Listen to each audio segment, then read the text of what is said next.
The Cincinnati summer heat bore down on the convention center parking lot like a heavy blanket, shimmering off the asphalt in waves that distorted the air. It was August 2019, and the temperature had already climbed to 93 degrees by 10 in the morning. Inside the sprawling Greater Cincinnati Convention Center, the air conditioning worked overtime to combat the oppressive humidity that seemed to seep through every crack and crevice. 10-year-old Marcus Bennett stood in line with his grandfather, Thomas Bennett, a 72-year-old retired factory worker whose worn Cincinnati Reds cap had seen better days.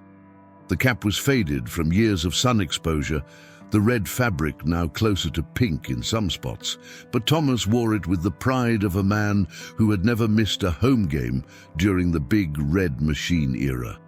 "Grandpa, how much longer?" Marcus asked, shifting his weight from one foot to the other. His new sneakers, bought specifically for this occasion, squeaked against the polished convention center floor. He clutched a pristine baseball in both hands, his fingers leaving small sweat marks on the leather surface. Thomas smiled down at his grandson, his weathered face crinkling with affection. "Patience, son. Pete Rose is worth the wait. You know, I saw him play in the '75 World Series, Game 6, greatest game I ever witnessed with my own two eyes." The line snaked through the convention hall, hundreds of fans waiting for their moment, with Charlie Hustle himself. Pete Rose sat at a long table covered with a red cloth, flanked by promotional banners and stacks of memorabilia. At 78 years old, his hair had gone white, but his posture remained straight, his signature still sharp and confident. Marcus had been counting down to this day for 3 months, ever since his grandfather had surprised him with tickets to the autograph session. Baseball wasn't just a sport in the Bennett household, it was a religion, and Pete Rose was practically a deity. Thomas had raised Marcus's father on stories of Rose's hustle, his 4,256 career hits, his head-first slides, and his relentless determination. Now he was passing that legacy to Marcus. "Tell me again about the hit record," Marcus said, his voice filled with the kind of awe usually reserved for superheroes and astronauts. Thomas's eyes lit up, and he launched into a story he'd told 100 times, but never tired of sharing. "September 11th, 1985, Riverfront Stadium. I was there, Marcus. I took your daddy, who was just about your age then. Pete broke Ty Cobb's record that night, 4,192 hits. The stadium erupted like nothing I'd ever heard. Grown men were crying. Your daddy was jumping up and down so hard I thought he'd bounce right out of his seat." As they slowly moved forward in line, Marcus observed the people around them. There was a middle-aged woman in a vintage Reds jersey, tears already streaming down her face before she'd even reached the table. A father and his teenage son argued quietly about whether Rose deserved to be in the Hall of Fame, despite the gambling scandal. 2 elderly men compared their Rose memorabilia collections like they were discussing rare artwork. The convention center buzzed with energy, vendors selling baseball cards, framed photographs, and vintage jerseys, children running between displays, and the constant murmur of baseball conversations, statistics being debated, and memories being shared. Marcus noticed a boy about his age, maybe a year younger, sitting alone near a pillar about 20 feet from Rose's table. The boy was thin, almost frail-looking, with a pale complexion that suggested he didn't spend much time outdoors. He wore an oversized Reds t-shirt that hung off his narrow shoulders and held a worn baseball glove in his lap, his fingers tracing the leather stitching absently. What struck Marcus most was the boy's expression, a mixture of longing and resignation, as if he was watching something he desperately wanted but knew he couldn't have. "Grandpa, look at that kid," Marcus whispered, nodding toward the boy. Thomas followed his grandson's gaze and frowned slightly. Probably waiting for his folks. "Come on, we're getting close now." But Marcus couldn't shake the image of the boy sitting alone. Something about his isolation in the middle of all this excitement felt wrong, like a discordant note in an otherwise perfect symphony. The line continued its slow progression. Marcus could now see Pete Rose clearly, the way he smiled at each fan, how he took time with each autograph, occasionally adding a personal note or sharing a brief story. Despite his age and the controversy that had kept him out of the Hall of Fame, Rose treated each interaction with genuine warmth. A woman in front of them was sobbing as Rose signed her late husband's baseball. "He loved you so much," she managed to say through her tears. "He passed last year, and this was his most prized possession." Rose stood up from his chair, walked around the table and embraced the woman. "Your husband had good taste in ball players," he said with a gentle smile. "I'll make this one special for him." Marcus felt a lump form in his throat. This was more than just getting an autograph. This was witnessing something sacred. A connection between generations, between a player and the people who had cheered him on through triumph and scandal. Finally, after what felt like an eternity, Marcus and Thomas reached the front of the line. Marcus's hands trembled as he placed his baseball on the table. "Well, hello there, young man," Pete Rose said, his voice gravelly but warm. "What's your name?" Marcus Bennett, sir," Marcus stammered, suddenly finding it difficult to speak. "Bennett, huh? You related to this old-timer here?" Rose gestured at Thomas with a grin. "That's my grandpa, Mr. Rose. He saw you play in the '75 World Series." Rose's eyes sparkled with recognition as he looked at Thomas. "Game 6 and—" "Yes, sir," Thomas replied, his voice thick with emotion. "Greatest game I ever saw." "Greatest game I ever played," Rose said, signing Marcus's baseball with a flourish. "You take care of your grandpa, Marcus. Men like him, they're the heart of baseball. They remember when it was pure." As Rose handed the baseball back, Marcus glanced toward the pillar where the boy had been sitting. He was still there, but now he was standing, watching Rose with an intensity that made Marcus's chest tighten. The boy's face showed such raw longing that Marcus felt it in his own heart. "Mr. Rose," Marcus said suddenly, surprising himself with his boldness, "there's a kid over there by the pillar. He's been sitting there alone the whole time. Can he come get an autograph too?" Rose looked up, following Marcus's pointing finger. His expression shifted from pleasant to puzzled, then to something softer, understanding perhaps, or recognition of something familiar in the boy's posture. "The kid in the big red shirt?" Rose asked. "Yes, sir. He looks like he really wants to meet you, but he's all alone." Rose studied the boy for a long moment, then looked at his assistant, a burly man named Frank who had been managing the line.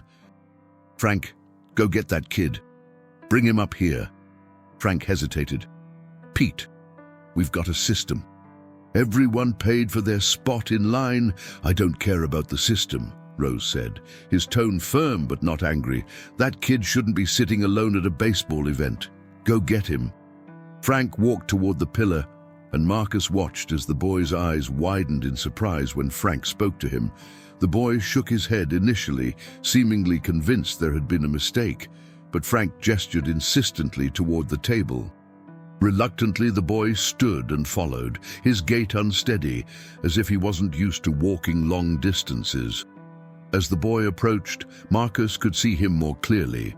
He was indeed younger than Marcus, probably 8 or 9, with large hazel eyes that seemed too big for his thin face. His skin had a pallor that spoke of illness, and Marcus noticed a medical bracelet on his wrist. "What's your name, son?"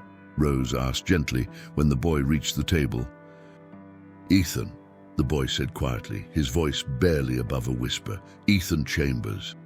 "Well, Ethan Chambers, I hear you're a Reds fan." Ethan nodded vigorously, his eyes glistening with unshed tears. "My dad was a Reds fan. He told me all about you. He said you were the greatest player who ever lived because you never gave up." Rose's expression softened even further. "Was? Past tense?" Ethan's lower lip trembled. "He died 2 years ago. Heart attack. He was only 39. The conversation around the table had grown quiet. Other fans in line had stopped their chattering, drawn into this unexpected moment. "I'm real sorry to hear that, Ethan," Rose said. 39 is way too young. I bet your dad was proud to have a son who loves baseball. He taught me everything, Ethan said, his words coming faster now, as if a dam had broken. He taught me how to grip a baseball for different pitches, how to read a batter's stance, all the statistics. He said baseball was the only thing that made sense when nothing else did. Rose nodded slowly. Your dad was a wise man. Do you play? Ethan's face fell. I used to, but I got sick last year. Leukemia. I've been in remission for 3 months, but the doctors say I can't play contact sports anymore. Too risky. Marcus felt his throat constrict. He looked at his grandfather, who had removed his cap and was pressing it against his chest, his own eyes damp. Ethan, where's your mom? Rose asked gently. In the parking lot. She's on the phone with the hospital about bills. We couldn't afford the autograph session, so she told me I could come in and just watch. She said sometimes seeing something you love is enough.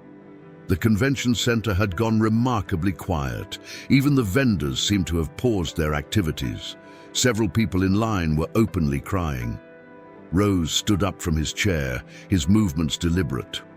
He walked around the table and knelt down in front of Ethan, bringing himself to the boy's eye level. His knees protested the movement. Age and years of head-first slides had taken their toll, but he didn't show any discomfort. Your mom is right about a lot of things, I'm sure, Rose said, but she's wrong about one thing. Seeing isn't enough. Not when it comes to baseball, not when it comes to dreams. Rose took the worn glove from Ethan's hands and examined it carefully. It was an old Wilson model, probably from the 1990s. The leather cracked and faded, the webbing repaired multiple times with different colors of lacing. This was your dad's glove, wasn't it? Ethan nodded, unable to speak. Rose turned to Frank. Get me a pen and clear my schedule for the next 15 minutes. Pete, you've got a radio interview. Cancel it. This is more important. Pete Rose signed Ethan's glove carefully, adding not just his signature, but a message. To Ethan, your dad was right. Never give up. Charlie Hustle. Then he did something that made everyone watching catch their breath. He removed his own Cincinnati Reds Hall of Fame ring, not an official Hall of Fame ring, since he'd never been inducted, but a commemorative piece created by Reds fans, and pressed it into Ethan's small palm. Mr. Rose, I can't, Ethan started, his voice breaking. Yes, you can, Rose said firmly. Your dad taught you about baseball, about never giving up. This ring represents that same spirit. I want you to have it. When things get tough, when the treatments are hard, when you feel like you can't go on, you hold this ring and remember that the greatest victories come from the toughest battles. Ethan's composure finally shattered. He threw his arms around Rose's neck, sobbing into the old player's shoulder. Rose held the boy, one hand patting his back gently, and Marcus saw tears streaming down Rose's weathered cheeks. The convention center erupted in applause. People who had been waiting impatiently in line were now cheering. Strangers were hugging each other. Thomas Bennett had his arm around Marcus, and Marcus realized his own face was wet with tears. Rose spent the next 20 minutes with Ethan, teaching him how to grip a baseball properly, sharing stories about his father's generation of players, and talking about the importance of staying strong during difficult times. He called over several other baseball legends who were signing autographs in different sections of the convention center. Johnny Bench arrived first, followed by Tony Perez and Dave Concepcion.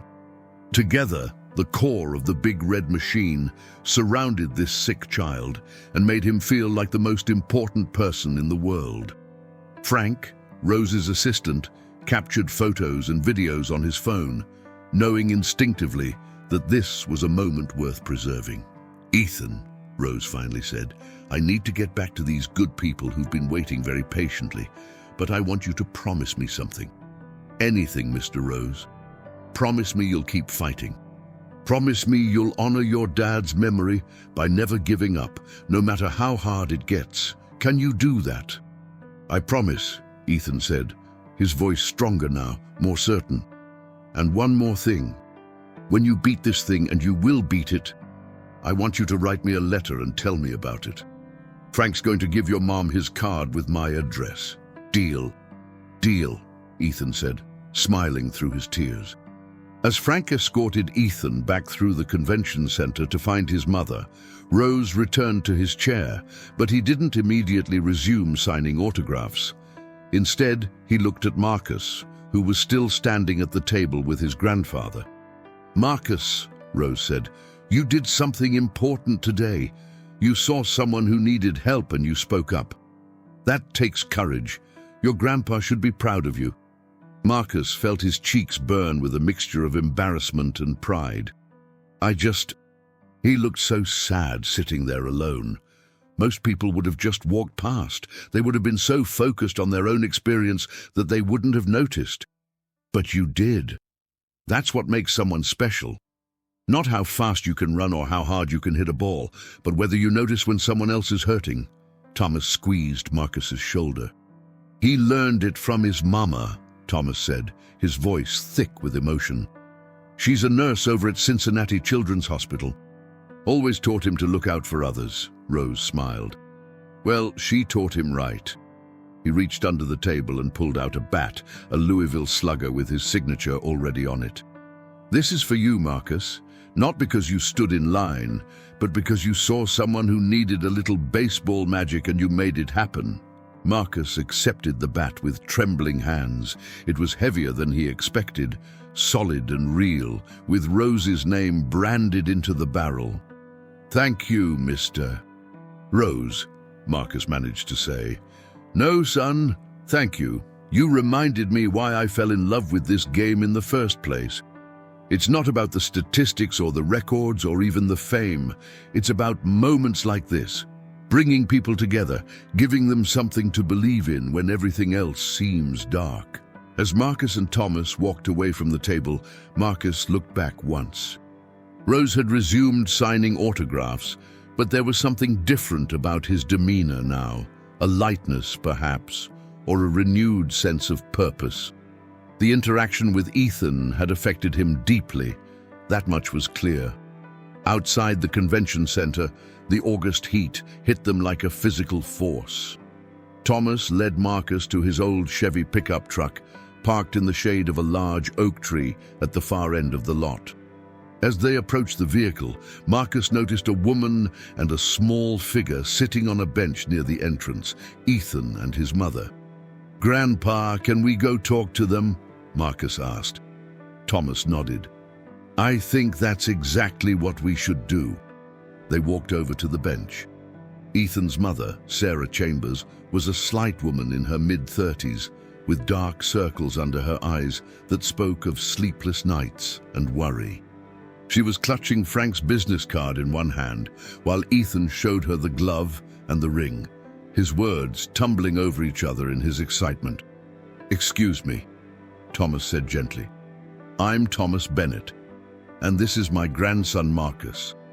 We were inside when your son met Mr. Rose." Sarah looked up, her eyes still red from crying. "Your son is the one who pointed Ethan out to Mr. Rose?" "Grandson," Thomas corrected. "But yes, that was Marcus." Sarah stood up and, to Marcus's surprise, pulled him into a tight hug. "Thank you," she whispered. "You have no idea what this means to us, what it means to him." When she pulled back, Marcus could see fresh tears on her cheeks. Ethan was beaming at him, holding up the glove to show off Rose's signature. "That was really cool what you did," Marcus said to Ethan. "Mr. Rose is awesome."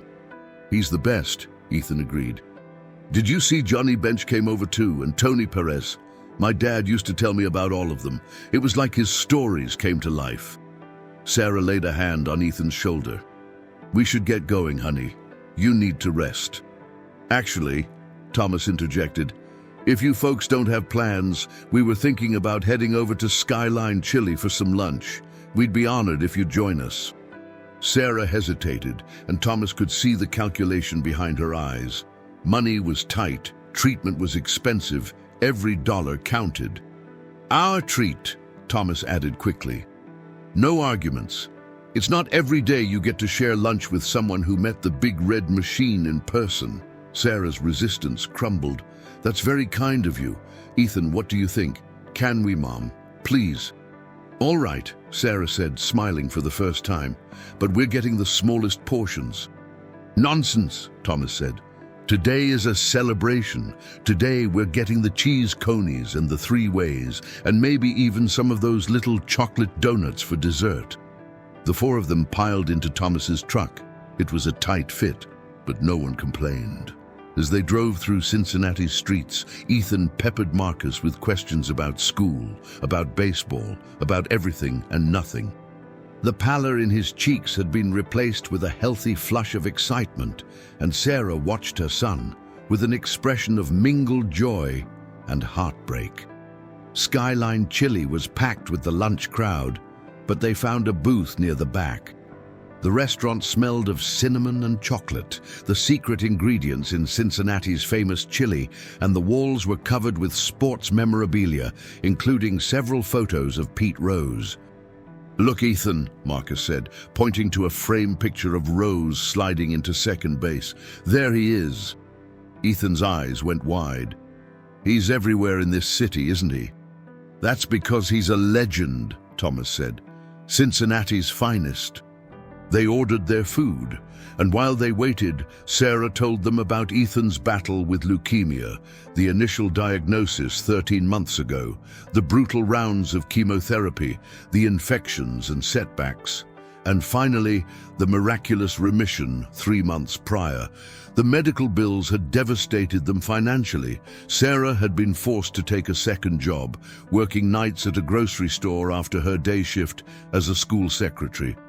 Ethan's grandmother had moved in to help with caregiving, but she'd recently suffered a stroke and was now in a nursing facility herself. "We're managing," Sarah said, though the strain in her voice suggested otherwise. "The important thing is that Ethan is healthy. Everything else is just logistics." Thomas exchanged a glance with Marcus, and something passed between them, an unspoken agreement, a shared understanding of what needed to be done. The food arrived, and for a while conversation gave way to the serious business of eating Cincinnati chili.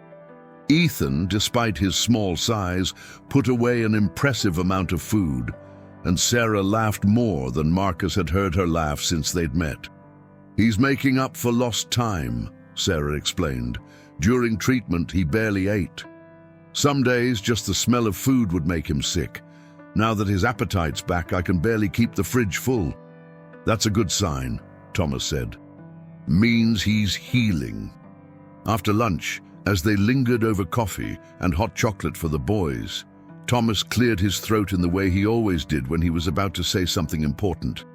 "Sarah, I hope you won't think I'm overstepping, but I'd like to help." Sarah's guard went up immediately. "Mr. Bennett, that's very kind, but we're fine, really." "I'm sure you are. But here's the thing. I'm an old man with more money than I know what to do with. My wife, God rest her soul, passed 5 years ago, and she always said our savings should go to helping folks who needed it. We never had much, but we saved careful our whole lives. Our son, Marcus's dad, is doing well for himself. He's an engineer up in Columbus, doesn't need our help.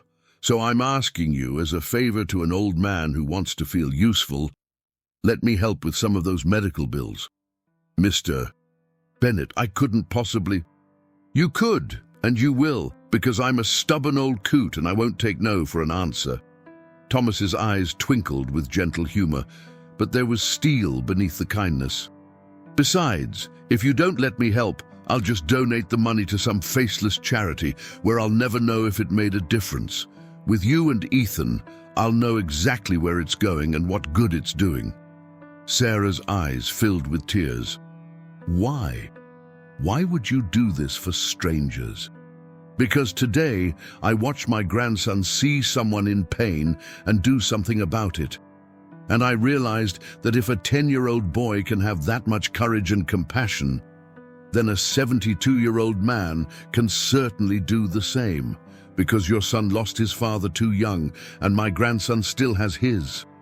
Because Pete Rose taught me 50 years ago that baseball is about more than just winning games. It's about showing up, giving everything you have, and helping your teammates. Today, we're all on the same team. 3 weeks after the convention center encounter, Marcus sat in his 4th grade classroom at Maple Grove Elementary School, trying to concentrate on Mrs. Patterson's lesson about the California Gold Rush. But his mind kept wandering back to that day with Pete Rose and Ethan. He'd visited Ethan twice since then, once at the small apartment where Ethan lived with his mother and grandmother, and once at the hospital for a follow-up appointment that Marcus had asked to attend. The friendship between the two boys had blossomed quickly, as childhood friendships often do, built on a shared love of baseball and a mutual understanding that transcended their age difference. Marcus had learned that Ethan's knowledge of baseball statistics and history was encyclopedic. His late father had made sure of that. Ethan could recite batting averages from the 1970s, explain the infield fly rule in perfect detail, and debate the merits of different pitching rotations with the seriousness of a professional analyst. What Marcus had also learned during their visits and through conversations with his grandfather was the crushing weight of medical debt that Sarah Chambers carried. Even with insurance, the out-of-pocket costs for Ethan's treatment had exceeded $200,000. The bills came in waves: hospital stays, specialist consultations, medications, lab tests, emergency room visits during complications. Sarah had maxed out her credit cards, taken out a second mortgage on their small house, and was now considering bankruptcy. Thomas Bennett had been true to his word. He'd paid off $40,000 of the Chambers medical debt, a sum that represented most of his and his late wife's life savings. He'd done it quietly, without fanfare, through direct payments to the hospital and various medical providers. Sarah had cried when she'd learned what he'd done, had tried to refuse, but Thomas had been immovable. "Money in a bank account doesn't help anybody," he'd told her. "Money that keeps a roof over a child's head and food in his belly, that's money doing what it's supposed to do." But even Thomas's generous gift had only made a dent in the total debt. Sarah was still working 2 jobs, still falling behind on utility bills, still choosing between groceries and her own prescription medications. Marcus's mother, Jennifer Bennett, had taken up the cause as well. As a nurse at Cincinnati Children's Hospital, she'd seen too many families destroyed by medical debt, had watched parents age prematurely from the stress of choosing between treatment for their children and keeping the lights on.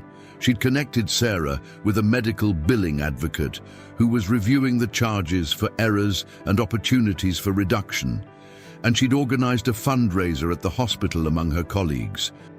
The story of Ethan and Pete Rose had spread through Cincinnati's baseball community like wildfire. Frank, Rose's assistant, had posted the photos and videos on social media, and they'd gone viral within hours.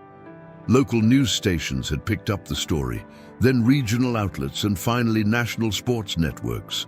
The image of Pete Rose kneeling before a sick child, tears streaming down both their faces, had touched something deep in the American consciousness. Within a week, a GoFundMe campaign started by a Reds fan in Columbus had raised over $30,000 for Ethan's medical expenses. Letters and cards arrived at the Chambers apartment daily, many containing checks or cash from complete strangers who'd been moved by the story.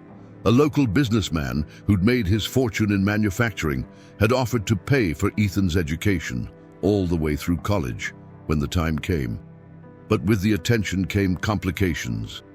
Journalists showed up at Sarah's workplace, at Ethan's school, seeking interviews and follow-up stories. Some were respectful and kind, others were intrusive and demanding. One particularly aggressive reporter had cornered Ethan outside his oncologist's office, shoving a microphone in his face and asking how it felt to be dying. Sarah had filed a complaint, but the damage had been done. Ethan had nightmares for 3 nights afterward. Pete Rose himself had been affected by the attention. The gambling scandal that had kept him out of the Baseball Hall of Fame had been rehashed in nearly every article, with commentators divided on whether his gesture toward Ethan redeemed him or was simply a publicity stunt. Rose, to his credit, had refused to engage with the controversy, issuing only a brief statement through Frank. That moment was about a kid who needed some baseball magic, not about me. Let's keep the focus where it belongs, on Ethan and his recovery. Marcus's classroom door opened, interrupting his reverie. The school principal, Mr. Holloway, stepped inside and whispered something to Mrs. Patterson. She nodded and turned to the class. "Marcus Bennett, please gather your things. Your grandfather is here to pick you up." A ripple of whispers went through the classroom. Marcus felt his stomach clench with worry. It was only 1 o'clock. School didn't end for another 2.5 hours. Had something happened to his mom, his dad, to Ethan? He stuffed his notebook and pencil case into his backpack and hurried to the office where Thomas stood waiting, his expression grave. "Grandpa, what's wrong? Is Mom okay?" "Your mama's fine, son. It's Ethan. He's back in the hospital. Emergency admission this morning. Your mama called me from work." Marcus felt the blood drain from his face. Is he going to be okay?" "Don't know yet. Sarah called your mama because she knows we care about the boy. They're running tests now. I thought maybe you'd want to go see him, let him know we're thinking about him." Marcus nodded, unable to speak past the lump in his throat. The drive to Cincinnati Children's Hospital took 20 minutes through midday traffic. Thomas said little, his knuckles white on the steering wheel, his jaw set in a grim line. Marcus stared out the window, watching the city pass by in a blur of buildings and traffic lights, his mind filled with worst-case scenarios. The hospital was a massive complex of buildings near the University of Cincinnati, its architecture modern and somehow both imposing and welcoming at the same time. Thomas navigated the parking garage with the ease of someone who'd been there many times before. Visits during Marcus's mother's training, a broken arm Marcus had suffered when he was 6, and now the trips to see Ethan. They found Sarah in the oncology wing's waiting room, a space decorated with colorful murals of underwater scenes and equipped with toys and games that seemed obscenely cheerful given the circumstances. Sarah looked like she hadn't slept in days. Her hair was pulled back in a messy ponytail. Her eyes were red and swollen, and she was clutching a cup of coffee that had clearly gone cold hours ago. "Sarah," Thomas said gently, sitting down beside her. Marcus took the seat on her other side. "They think the cancer's back," Sarah said without preamble, her voice hollow.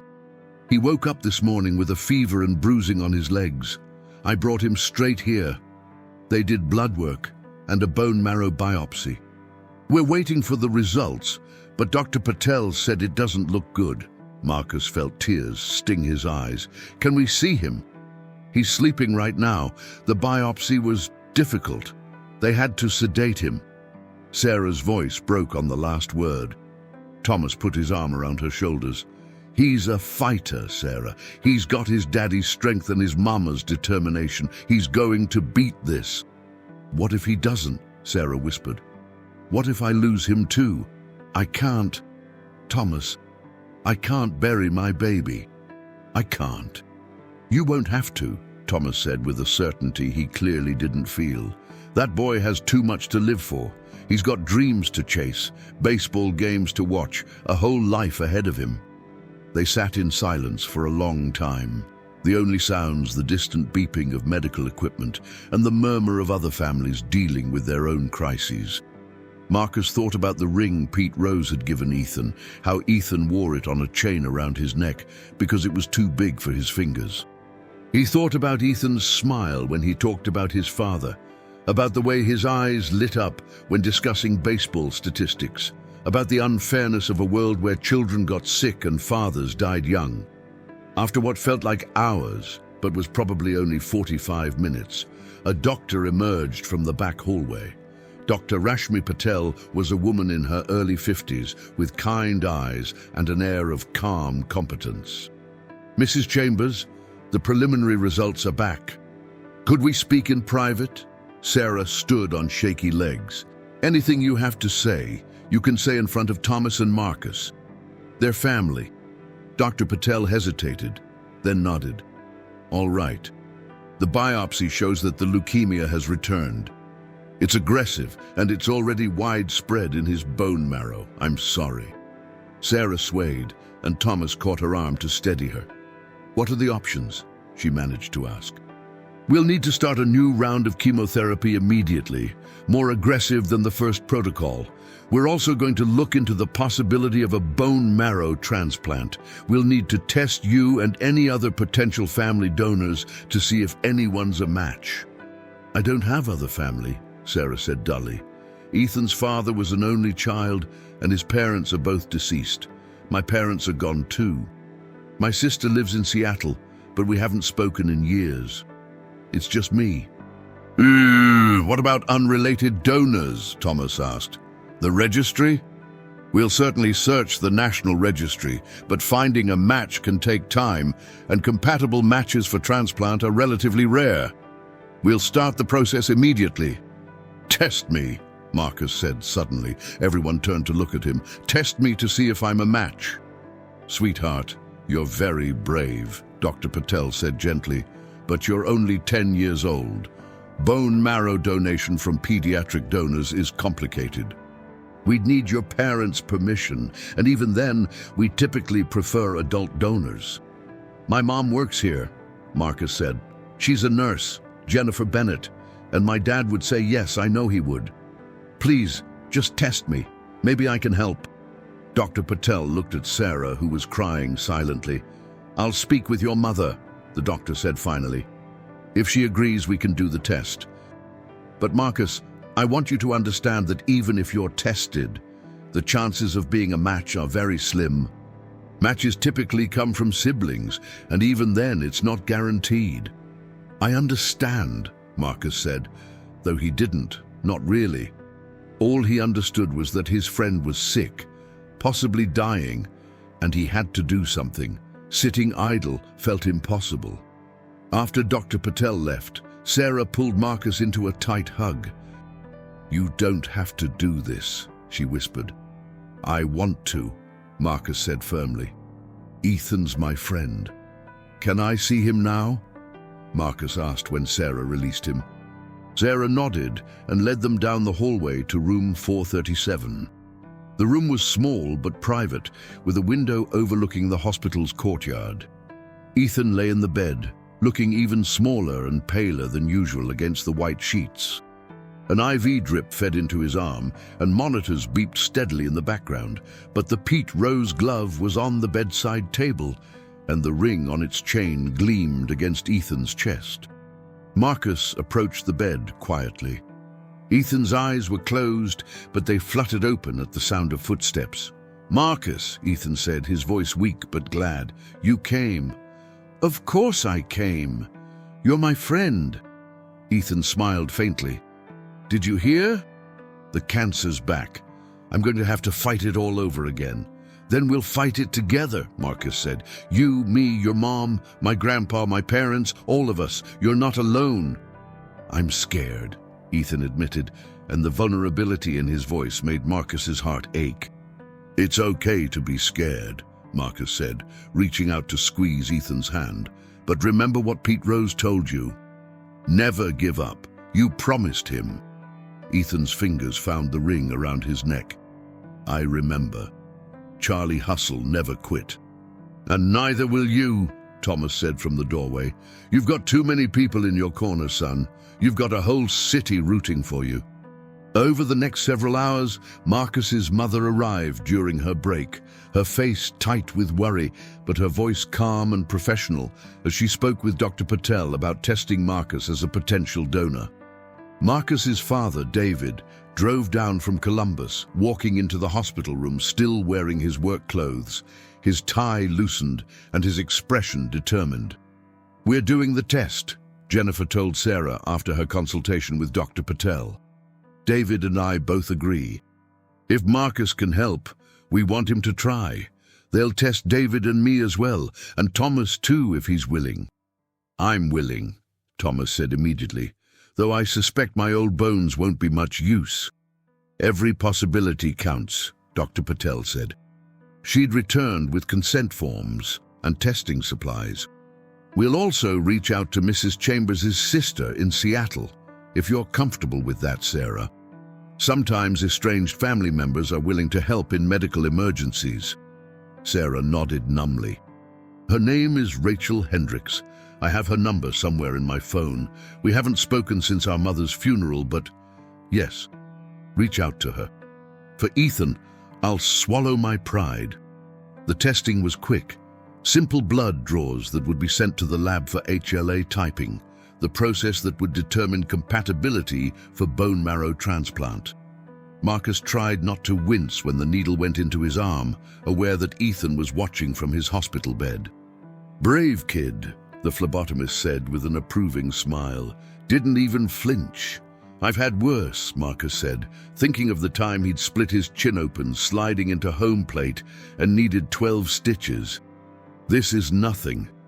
Lily, after the testing was complete, the family settled into the waiting pattern that would become familiar over the coming weeks. Hours spent in Ethan's room, playing quiet games, reading books aloud, watching baseball on the small television mounted on the wall, and trying to maintain some sense of normalcy while Ethan's body was flooded with toxic chemicals designed to kill the cancer cells that had invaded his bone marrow. The new chemotherapy protocol was brutal.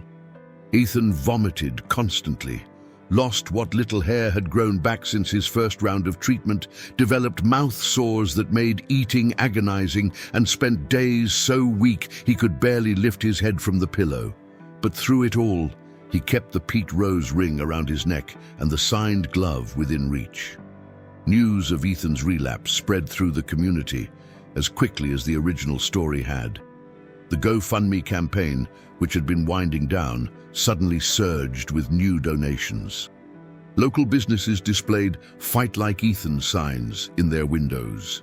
The Cincinnati Reds organization sent a care package filled with team merchandise and a video message from the current players offering encouragement. And then, on a gray October afternoon 3 weeks after Ethan's readmission, Pete Rose himself walked into room 437. Ethan was sleeping when Pete Rose arrived, his thin chest rising and falling with shallow breaths, dark circles under his eyes, making him look older than his 9 years.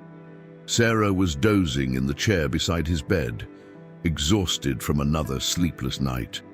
Marcus and Thomas were in the hallway, having stepped out to give Sarah some privacy with her son. Rose appeared without fanfare, without the media circus that usually followed his public appearances. He wore jeans, a Reds windbreaker, and a Reds cap pulled low over his white hair. Frank was with him, carrying a large duffel bag. "Mr. Bennett," Rose said quietly, approaching Thomas in the hallway, "I heard the boy took a turn for the worse. Thought I'd stop by if that's all right with his mother." Thomas stood quickly, shaking Rose's hand. "Mr. Rose, this is... Sarah will be overwhelmed. Ethan talks about you every day. That ring you gave him, he hasn't taken it off since." "How's he doing? Really?" Thomas's expression darkened. "Not good. The cancer came back aggressive. They've got him on heavy chemo, and they're searching for a bone marrow match. So far, none of us tested as compatible. Not Sarah, not me, not Marcus here, not even Marcus's parents. They're still searching the registry, but time is running short." Rose's jaw tightened. "He's a fighter. I could see it in him that day at the convention center. Kids like that, they've got something special inside." "Ooh, he does," Marcus spoke up. "He knows more about baseball than anyone I've ever met. He can tell you every stat from every season you played, Mr. Rose. He's memorized them all." Rose smiled sadly. His father taught him well. He glanced through the window of room 437, where Sarah was beginning to stir. "Mind if I go in?" "Please," Thomas said.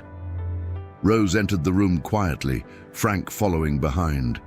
Sarah's eyes widened when she saw who was standing in her son's hospital room. "Mr.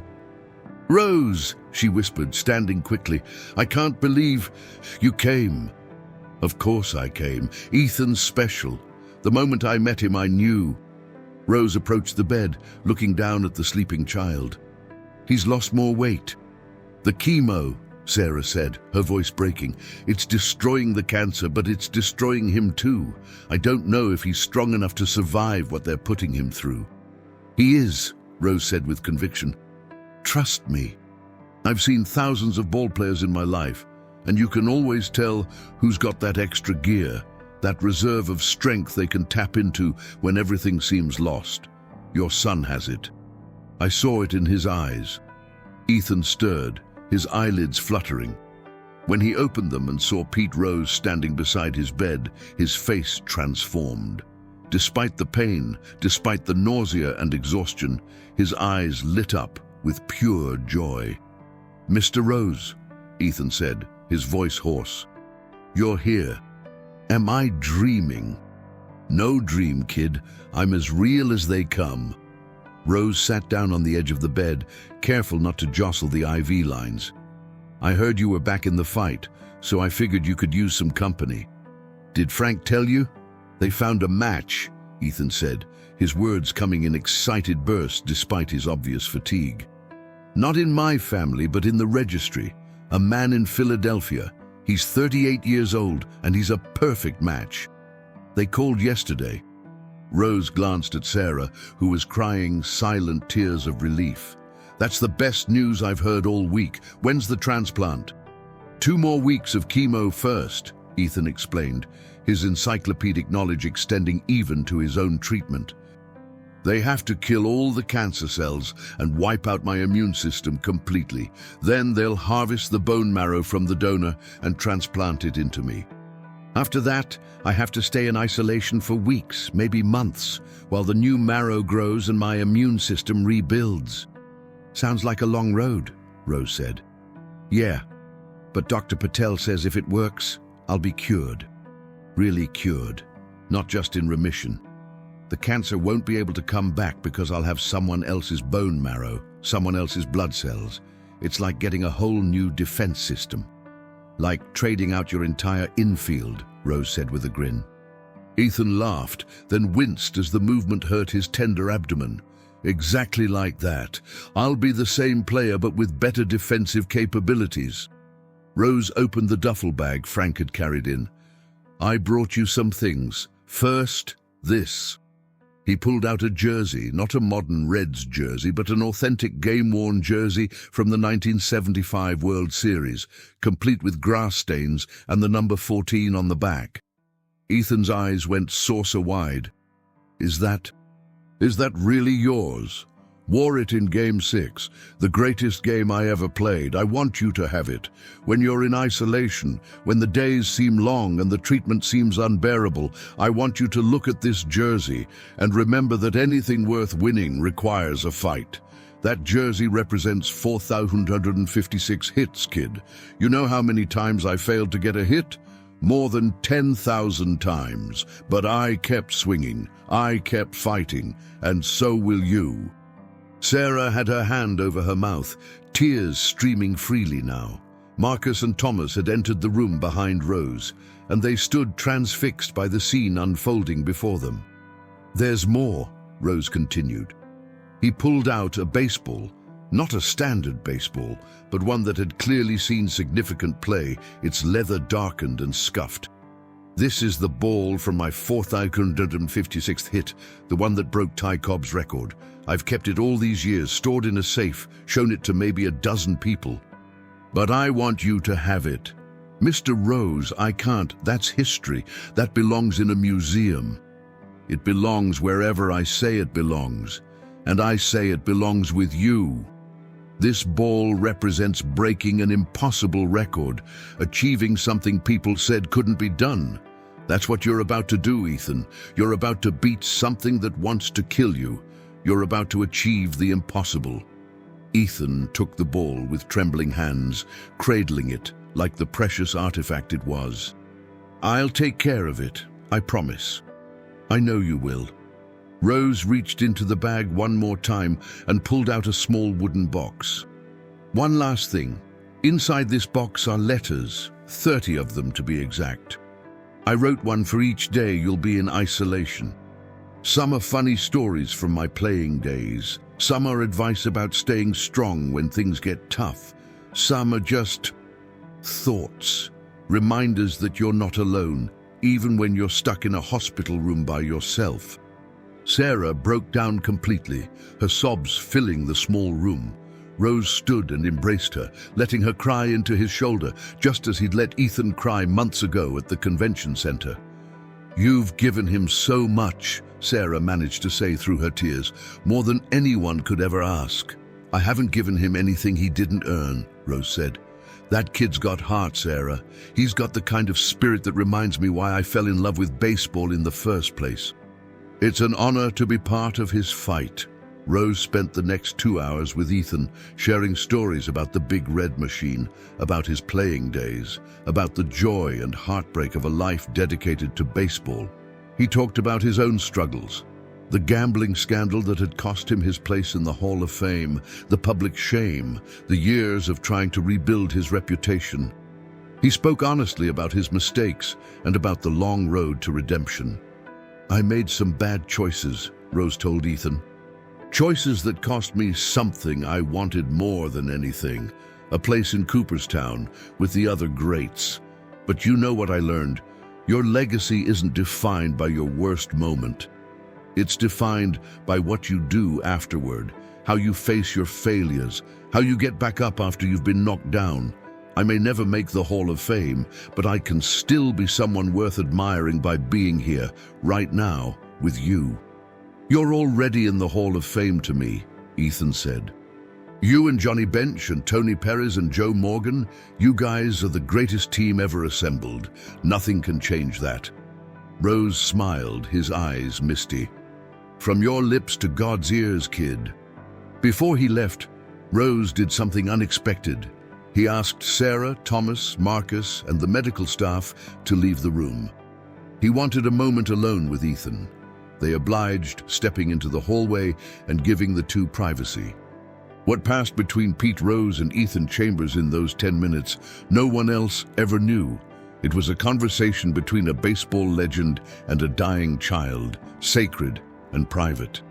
But when Rose emerged, his face was wet with tears, and his expression was one of fierce determination. That kid's gonna make it, Rose said to the assembled group. Mark my words, he's gonna beat this thing. What makes you so sure? Sarah asked, desperate to believe but afraid to hope. Because he promised me he would, and I've never met anyone who takes promises more seriously than Ethan Chambers.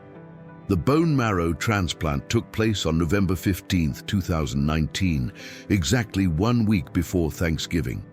The procedure itself was anticlimactic. The donor's marrow, flown in from Philadelphia, was administered through Ethan's central line in a process that looked similar to a simple blood transfusion. But what followed was anything but simple. Ethan was moved to the transplant unit, a specialized wing where he would remain in strict isolation for a minimum of 60 days. His immune system, completely destroyed by the chemotherapy, left him vulnerable to even the mildest infection. Visitors had to scrub thoroughly, wear gowns and masks, and limit their time in the room. Flowers were forbidden. Fresh fruit was forbidden. Even the air in his room was filtered and pressurized to prevent contaminants. Marcus visited as often as his parents allowed, usually 3 times a week after school. He'd sit outside the glass wall that separated Ethan's room from the hallway, talking to his friend through an intercom system, playing games of tic-tac-toe on the glass with dry erase markers, and reading baseball statistics from the newspaper. True to his word, Pete Rose's letters arrived like clockwork, 1 for each day. Sarah read them aloud to Ethan every evening. Some made him laugh, stories of practical jokes in the locker room, of absurd superstitions players developed, of the time Rose had argued so violently with an umpire that he'd been ejected from a game before the first pitch was even thrown. Some made him cry, Rose's reflections on fatherhood, on regret, on the weight of letting people down. And some simply offered encouragement, reminders that champions were made in the darkest moments, when giving up would be easier than going on. The transplant unit had a tradition. Patients could decorate their door with whatever made them happy. Ethan's door became a shrine to baseball. Marcus created a collage of photos from the day at the convention center. Thomas contributed vintage baseball cards from his collection, each one laminated for protection. Jennifer brought printouts of encouraging messages from the online community that had rallied around Ethan's story. And Zara hung the Pete Rose jersey in a place of honor, visible from Ethan's bed, even through the glass. The first 30 days were the hardest. Ethan's body, stripped of its natural defenses, staged multiple crises. A respiratory infection sent him to the ICU for 4 days, breathing through a ventilator while antibiotics battled an opportunistic bacteria. A severe reaction to one of his medications caused his kidneys to temporarily fail, requiring dialysis. His weight dropped to 62 pounds, skeletal on his already small frame. There were days when Sarah sat vigil by his bedside, certain she would lose him, watching the monitors for any sign that his heart was giving out. But Ethan held on, and slowly, incrementally, the donor's bone marrow began to engraft.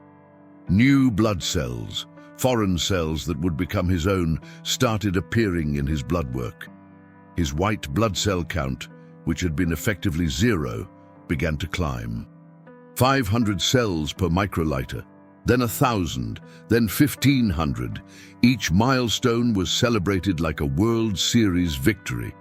Marcus watched his friend struggle with a mixture of awe and helplessness. He'd never felt so useless.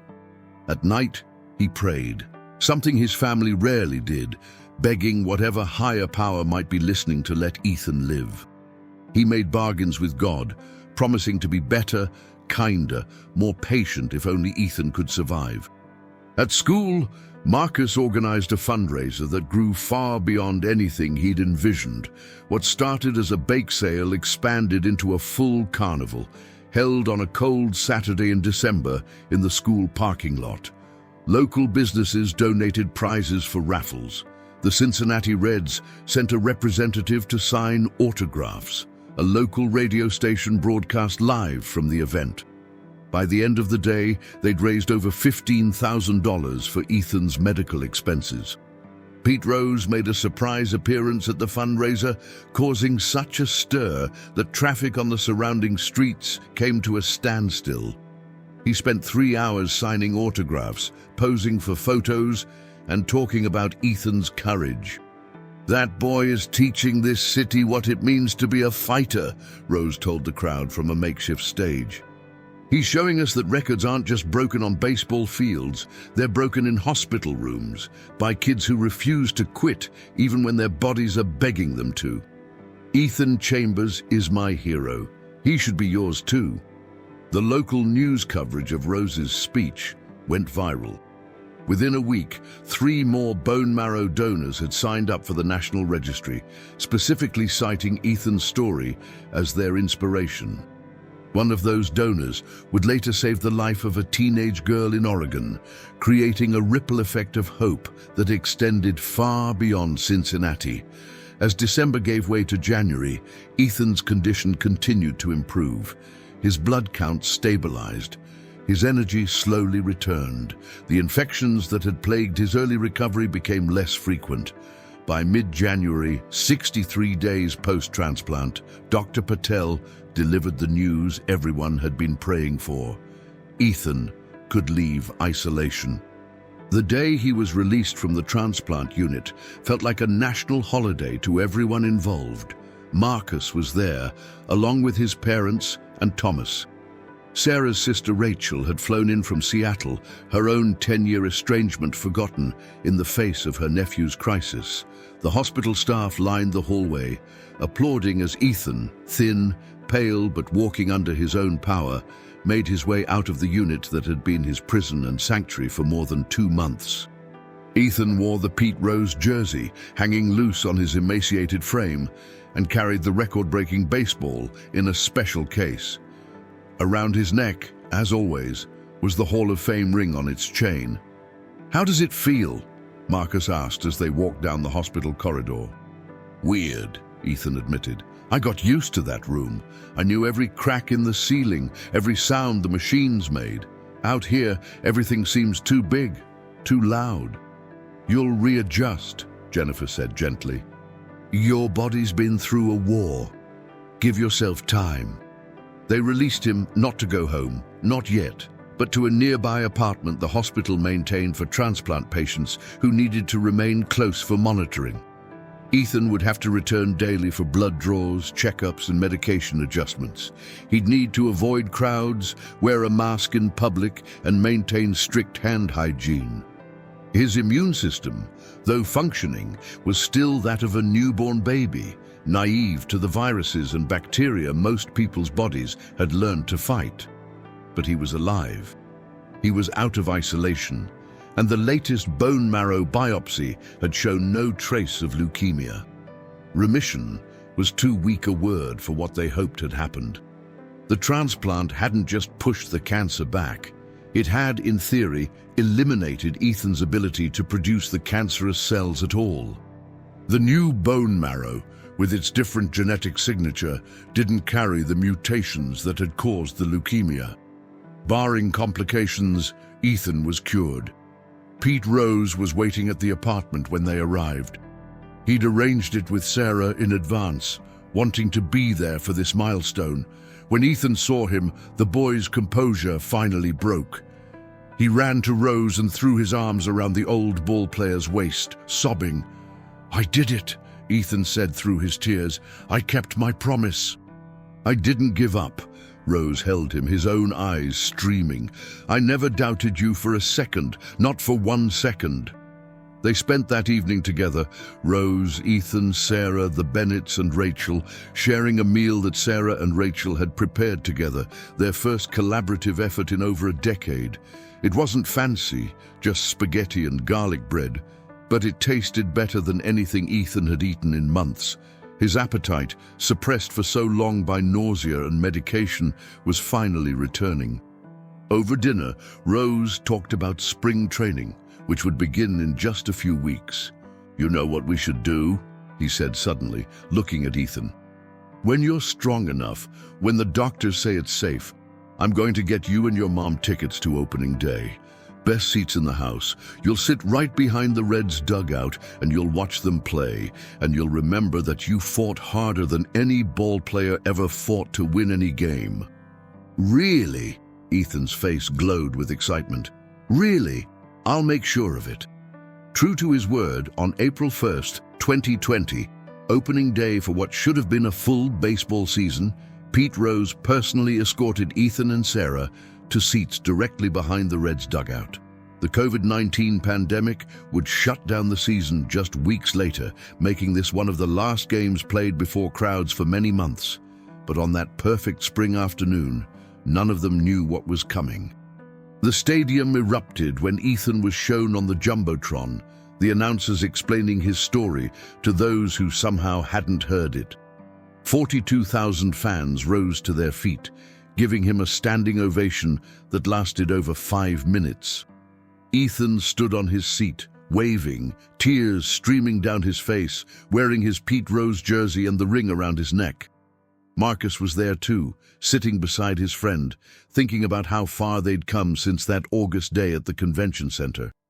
How one small act of noticing someone in pain had led to all of this. Friendship, healing, community, hope. The first pitch was thrown. The game began. And for the next 3 hours, Ethan Chambers was just a baseball fan watching his favorite team play. Cancer a fading memory rather than an ever-present threat. Epilogue. 2 years later, in the spring of 2022, Marcus Bennett, now 12 years old and playing on his middle school's baseball team, stood at shortstop during a weekend tournament.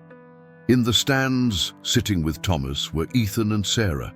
Ethan was 11 now, his hair fully grown back, his weight healthy, his color good. He no longer needed daily monitoring or immunosuppressant medications. His last bone marrow biopsy, performed on the 2-year anniversary of his transplant, had shown complete engraftment and zero evidence of disease.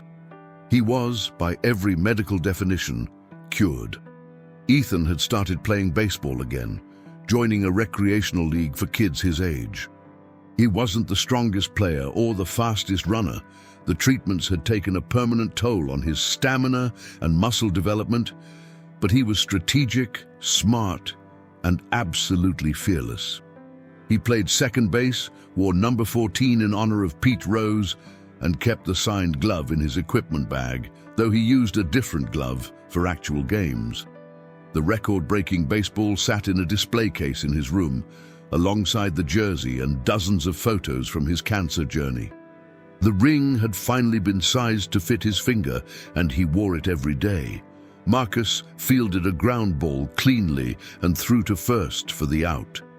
Ethan cheered from the stands, jumping up and down with an enthusiasm that Sarah still found miraculous after so many months of watching him struggle to simply walk.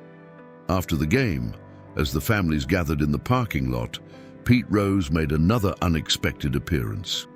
He'd stayed in touch with the Chambers and Bennett families, calling occasionally, sending cards on birthdays and holidays, and attending a fundraising gala that Sarah had organized to support other families facing pediatric cancer. "Heard there was a ball player here worth watching," Rose said with a grin, approaching Marcus. "That was some nice defensive work, kid." "Thanks, Mr. Rose," Marcus said, beaming. Rose turned to Ethan. "And you? I saw video of your game last week. That W hit in the 5th inning, textbook swing. Your dad would have been proud." Ethan's smile could have lit up the night. "I've been practicing. Mom took me to the batting cages every week." "It shows." Rose looked at both boys, his expression thoughtful. "You know what you two remind me of?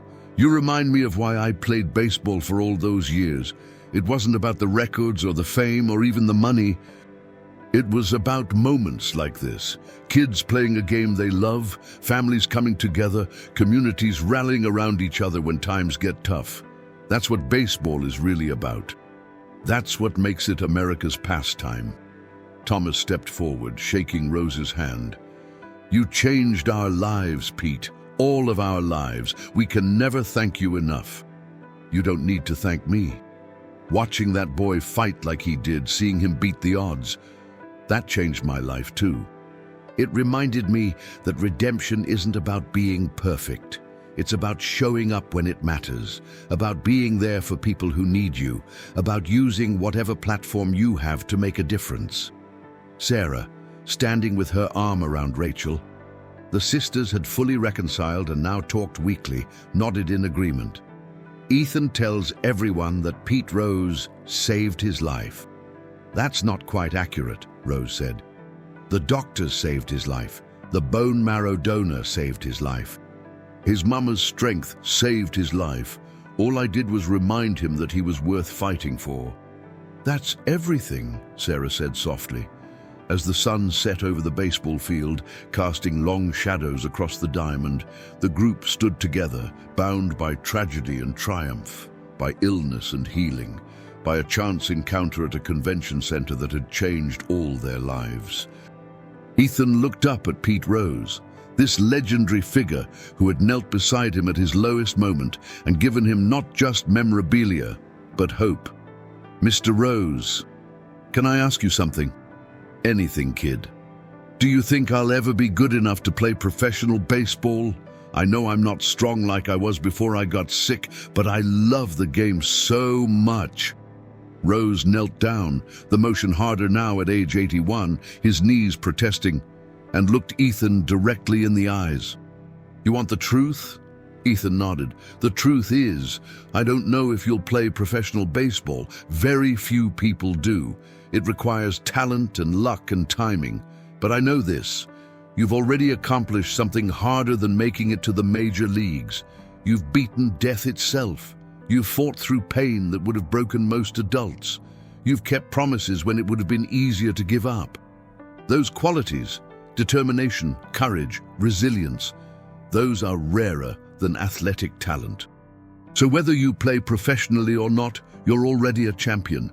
You're already someone worth admiring. But, Ethan said, sensing there was more, Rose smiled. But if you want to try, if you want to chase that dream, then chase it with everything you have. Work harder than everyone else. Study the game. Practice until your arms ache. And remember that the greatest players aren't always the most talented. They're the ones who refuse to quit. They're the ones who hustle. They're Charlie Hustle's protégés. Ethan threw his arms around Rose's neck one more time. Thank you, he whispered, for everything. Thank you, Rose replied, for reminding an old ball player why this game matters. As Rose stood to leave, he paused and turned back to Marcus. And you, don't think I've forgotten about you. None of this happens without you noticing a kid sitting alone and having the courage to speak up. You saw someone in pain and you did something about it. That's the most important skill anyone can have. Don't ever lose that. Marcus felt his face flush with pride. I won't, sir. Good. Now you boys keep playing. Keep loving this game. And remember that every time you step on a baseball field, you're part of something bigger than yourselves. A tradition that connects generations, that brings people together, that teaches us about excellence and failure and redemption. Pete Rose walked to his car, Frank waiting for him by the driver's side. Before he got in, he looked back at the field one more time, at the two boys who had reminded him of baseball's true power, at the families who had come together through crisis, at the community that had rallied around a sick child. He thought about his own complicated legacy, the hits and the championships, the gambling scandal and the Hall of Fame snub, the years of controversy and the long road to partial redemption. And he thought about how, in the end, his most important contribution to baseball might not have been any record he'd set or game he'd won. It might have been a 10-minute conversation with a dying child at a convention center, a moment of genuine human connection that had rippled outward in ways he never could have anticipated. As he drove away from the baseball field, Pete Rose smiled. Whatever the Hall of Fame voters decided, whatever the historians wrote about him, he knew one thing for certain. He'd made a difference. He'd been there when a child needed baseball magic. And really, what more could any ball player ask for? Marcus and Ethan watched Rose's car disappear into the evening traffic, then turned back to the field where a pickup game was forming. Without discussion, they grabbed their gloves and ran toward the diamond. Two boys united by friendship and baseball and the knowledge that sometimes the smallest acts of kindness can change everything. Behind them, their families watched and smiled, grateful for second chances, for medical miracles, for communities that care, and for the enduring power of America's pastime to bring out the best in people. The game went on. It always does.